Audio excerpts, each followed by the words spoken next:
was a ballot that was rejected first. Live mula sa GMA Network Center, ito ang 24 Oras. Magandang gabi po, Luzon, Visayas at Mindanao. Nasunog ang gusali ng Bureau of Research Standards sa isang DPWH compound sa Quezon City.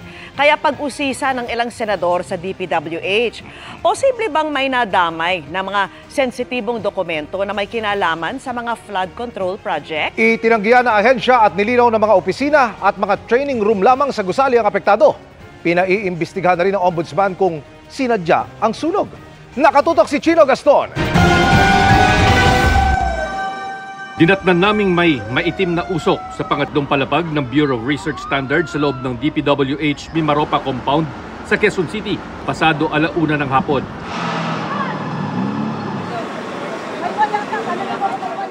Gamit ang mechanized lift, inakyat yan ng mga bombero para bombahan ng tubig.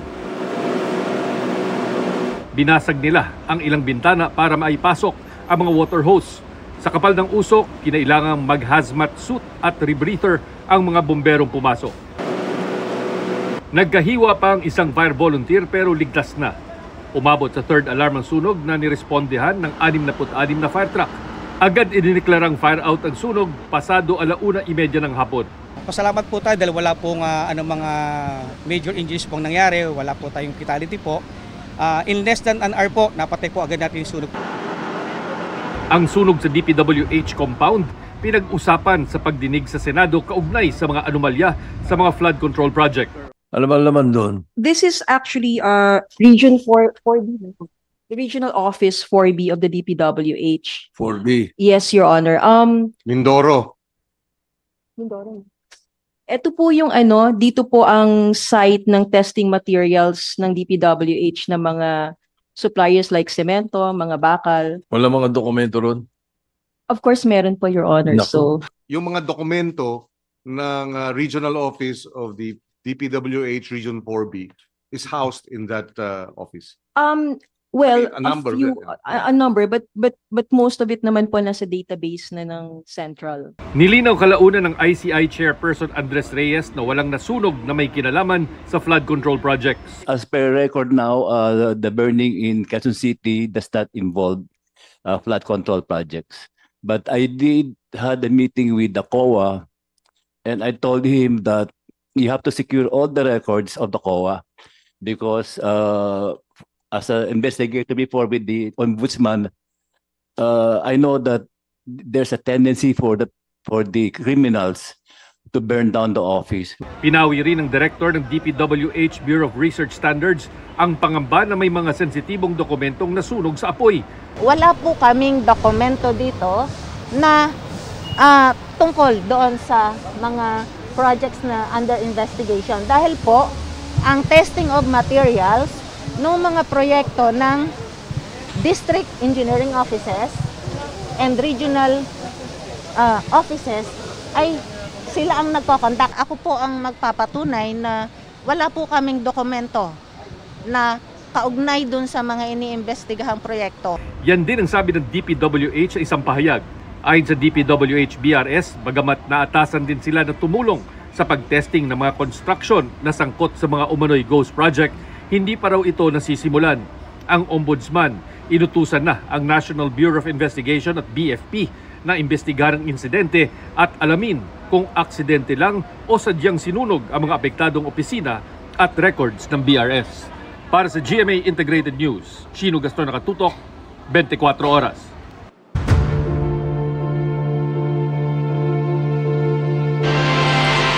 Matapos ipanawagan ng iba't ibang sektor at grupo, nagpasya ang Independent Commission for Infrastructure o ICI na buksan sa publiko ang investigasyon sa anomalya sa flood control projects.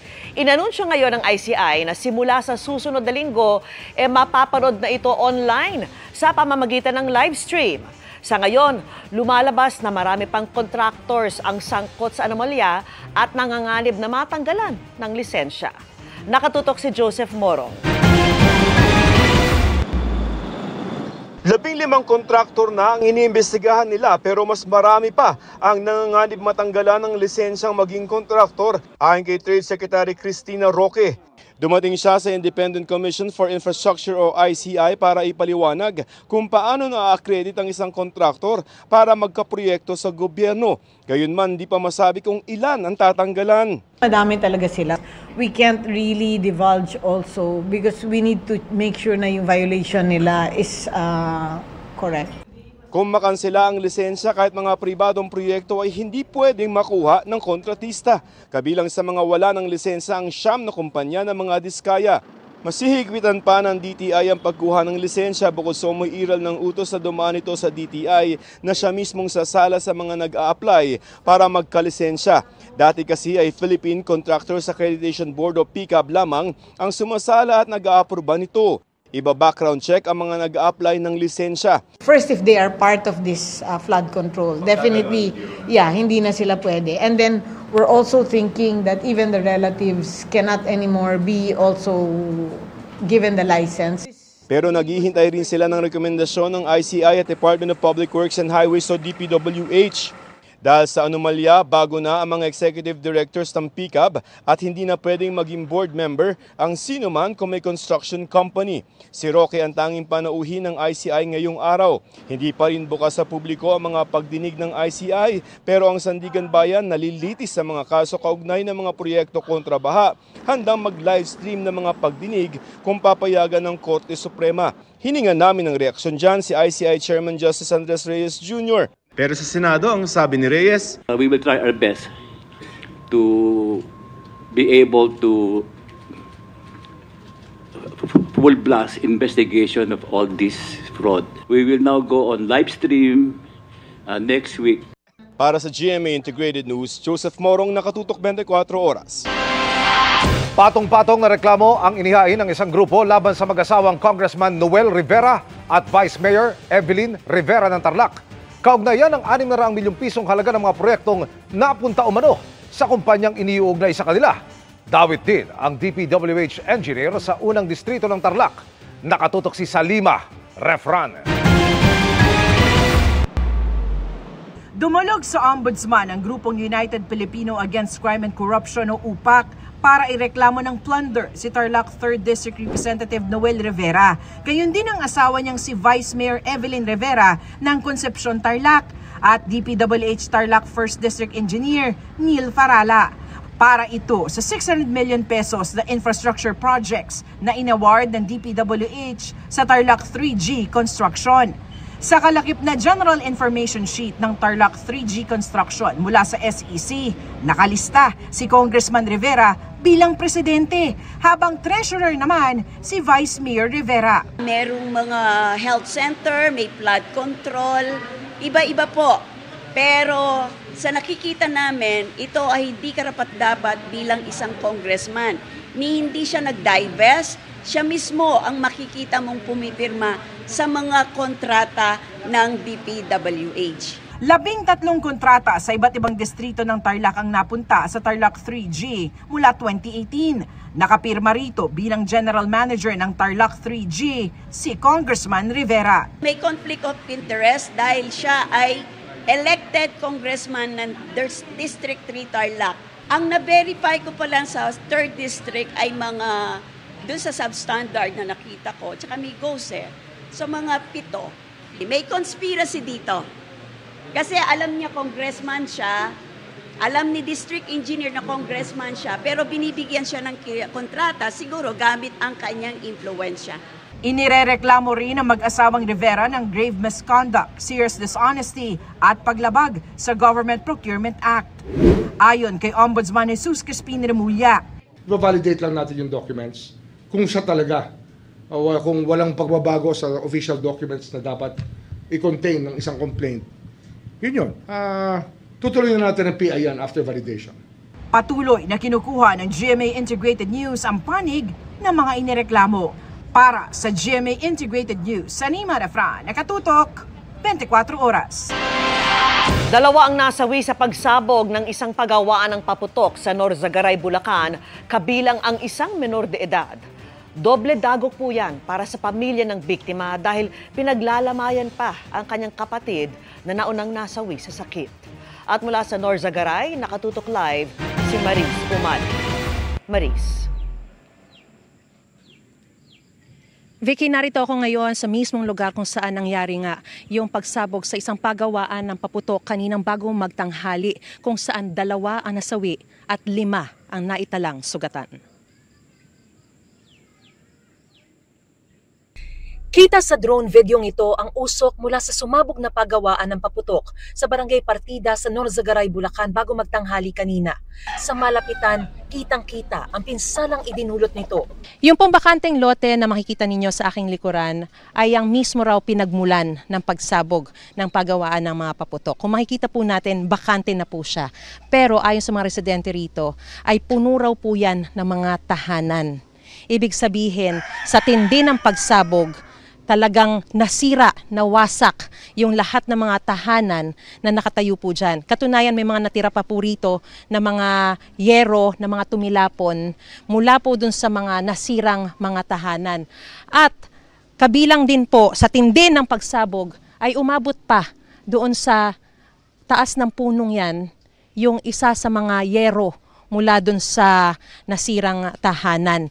Ito pong lugar na ito kung saan naroroon yung pagawaan ng paputok ay nasa gitna lamang po ng residential area na mahigpit pong ipinagbabawal. Napakadelikado po talaga.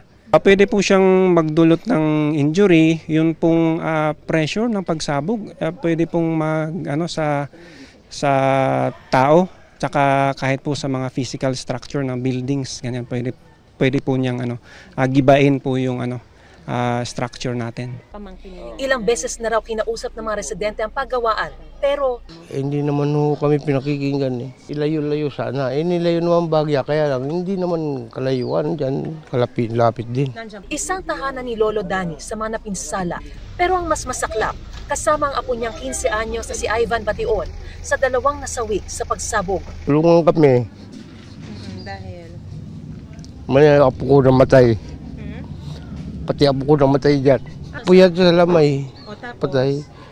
Nakatulong nga sa duyan. Bigla na aksidente sumabog. Hindi na siya nakatakbo. Gawa nga natutulog. Inabutan na siya doon. Ang pinaglalamayan ni Ivan ay ang mas batang kapatid na nasawi 3 araw pa lang ang nakalilipas dahil sa sakit. Nasabugan din ang kabaong ng kapatid. Yung kabaong ng kapatid, patay rin ang isang trabahador ng pagawaan ng paputok na di pa nakikilala. 5 naman ang sugatan, kabilang si Jennifer na nagtamo ng hiwa sa braso at sa likuran. At ang kanyang kaanak na nasabugan at nasa ospital pa matapos tamaan daw ng yero habang nagsasampay. Tumalsik na lang po yung mga yero sa bahay. Hanggang sa natamaan na po kami ng yero. Sana matulungan po kami kasi may patay kami. Nagsabay-sabay, wala naman din kami pera. Base sa pag-iikot ng Norzagaray MDRRMO, posibleng umabot hanggang 45 bahay ang nasabugan. Ang mitsa naman ng pagsabog ayon sa Bureau of Fire Norzagaray. Mga pulbura o posibleng mga stock na paputok. Base po dun sa aming pag-validate sa mga permit, wala po silang permit. Hinahanap pa ang may-ari ng pagawaan ng paputok pero patong-patong ng reklamo ang posibleng isampa laban sa kanya. Pwede po siya sa multiple homicide po kasi 2 po yung namatay. So may kulong po yun. And then multiple injuries din po. So meron din pong kulong yun. At saka damage to properties. Vicky, ngayon nga magpapasko at bagong taon ay mahigpit na paalala ng mga otoridad sa mga bibili ng paputok ay mag-ingat po. At kung kailangan talagang bumili ng paputok, bumili lamang sa mga lisensyadong tindahan na may mga permit. Vicky? Maraming salamat sa iyo, Maris Umali. Milyong-milyong pisong halaga ng mga bakal, inodoro at iba pang produkto ang pinagsisira ng Department of Trade and Industry. Substandard kasi ang mga ito at walang kaukulang markings na kailangan para matiyak na ligtas para sa mga mamimili. Nakatutok si Dano Tingkungko. Marumi man, mukha pa naman bago at tila pareho lang ang mga ito sa ibang ordinaryong inodoro at mga bakal na tubo. Pero ayon sa DTI, walang PS o Philippine Standard Mark at Import Commodity Clearance o ICC mark ang mga ito kaya hindi dapat binebenta. Ayon yan sa Philippine Standards Law o ang batas para masigurong ligtas at dekalidad ang mga produkto sa merkado. Kaya ang aabot sa 4.6 million pesos na pambenta sana, sinira ng mga opisyal ng DTI, Commission on Audit at Pulisya. Lacking the mandatory Philippine standard and import commodity clearance markings, these non-compliant items are destroyed in full view of everyone so that it will no longer pose serious risk to the Filipino public. Ganito na karami ang nakita naming winasak. Pero sa lagay na yan, 1% lang yan ng iba pang kinumpiskang substandard at illegal na gamit sa buong bansa na winasak din. Delikado po ito sa ating mga namimili, consumer. Unang-una po, naloko sila sa kanilang pinambili ng mga inodoro at mga bakal. Pangalawa, delikado po sa kalusugan at sa ating mga infrastruktura. Mahigit 1 taon na po yan. Tapos iniipon natin, tapos kinakasuhan natin ng formal complaint at pagkatapos nung kaso, maaari na pong i-destroy ng gobyerno. Paalala ng DTI, importanteng dekalidad ang anumang construction material, lalo't sa gitna ng mga banta ng lindol. These measures help ensure that our buildings and infrastructures can better withstand disasters. We cannot predict, let alone prevent earthquakes, but we can reduce our risk by making sure the materials we use are safe and compliant. Para sa GMA Integrated News, Dano Tingkungko, Nakatutok, 24 Oras. Ipinagkibit balikat lang ni First Lady Liza Araneta Marcos ang hiling na imbestigahan siya kaugnay sa issue ng mga flood control project. Ayon sa Malacanang, wala namang naipakitang anumang ebidensya na nag-uugnay sa unang ginang sa issue. At nakatutok si Ivan Mayrina. Chismis lang ang turing ng Malacanang sa kahilingang imbestigahan si First Lady Liza Araneta Marcos para alamin kung may kaugnayan ito sa flood control projects. Ang sabi po ng First Lady ay hindi po niya ito bibigyan ng anumang pansin dahil ito po ay hearsay evidence. Ang tinutukoy niya, ang liham ng private citizen na si John Santander sa Independent Commission for Infrastructure o ICI. Kalakip nito ang mga larawan ng unang ginang sa mga pagtitipon kasama si Maynard Ngu, ang tech billionaire na iniuugnay sa mga anomalyang flood control projects. Pero ayon kay Palace Press Officer Claire Castro, wala naman daw makikita doong anumang nag-uugnay sa unang ginang sa mga proyekto. Nabasa po natin ang letter of sentiment, pati na po ang attachments. Mismo, ang mga attachments ay walang nag-uugnay at walang naipakitang anumang ebidensya na magsasabing merong anomalyang flood control projects na pinasok ang unang ginang. Patuloy namin kinukuhanan ng pahayag si Ngu. Dagdag ni Castro, hinihikayat ng palasyo na magsumbong ng katiwalian ng sinuman kung may ebidensya. Pwede nating encourage kapag sila ay kompleto ng ebidensya. Kung merong patutunguhan, vetted.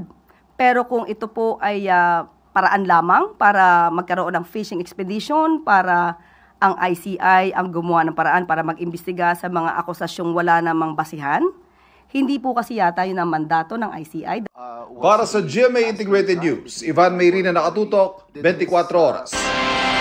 Inaamag at nangangamoy na ng maharang ng Bureau of Customs sa mahigit 13 milyong pisong halaga ng carrots na ipupuslit sana sa bansa mula po sa China. Nagbabantay na rin ang BOC sa pagpasok ng mga produktong pamasko. Nakatutok si Bernadette Reyes.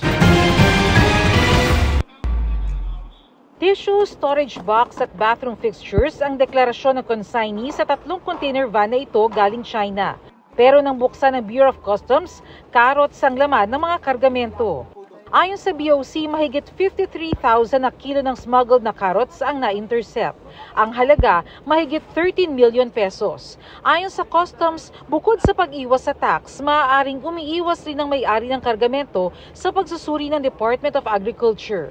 Mukhang ang ginawang modus operandi nitong mga smuggler na to, sinubukan na ipuslit itong mga smuggled carrots na to using dry containers. May layering sila. Meron ilang layers na boxes na nagko-contain ng tissue. Magtatatlong linggo na mula nang dumating dito sa Manila South Harbor ang 3 container vans na ito. Pasintabi po sa mga manonood. Kung mapapansin nyo, nabubulok na at nangangamoy na itong mga gulay na ito at hindi naligtas kainin. For destruction na to. Kita nyo naman, ano na yan, very hazardous na yan sa health. Punong-puno na ng mga amag, iba na yung itsura ng mga carrots. Yung lifespan nitong mga gantong agricultural products, maiksi lang yan. No? So hindi natin alam kung later on hahaluan nila ng chemical. I-endorso ito ng Customs sa DOJ para makasuhan ng paglabag sa Anti-Agricultural Economic Sabotage Act na isang non-billable offense. Bukod sa mga pagkain, pinagtutuunan din ng pansin ng Customs ang pagpasok ng mga produktong pampasko. Mga substandard na mga ilaw at dekorasyon, tinitingnan na kagad ulit namin yan. No? Yung mga deklarasyon dyan, kung meron sapat na mga permits. Para sa GMA Integrated News, Bernadette Reyes, nakatutok 24 oras.